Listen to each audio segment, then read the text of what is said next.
Tuturuan na natin sila kung sinong marunong.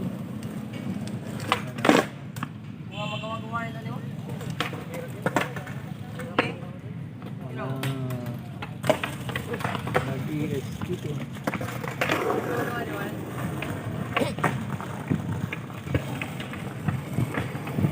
Tahimik ang lugar pagka ganitong oras na. Maliban na lang sa mga kabataan na naglalaro. Yan.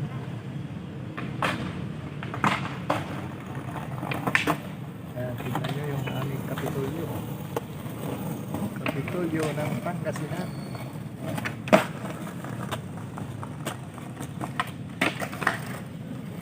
Galing tayo doon sa likod kanina, doon sa may Biwok.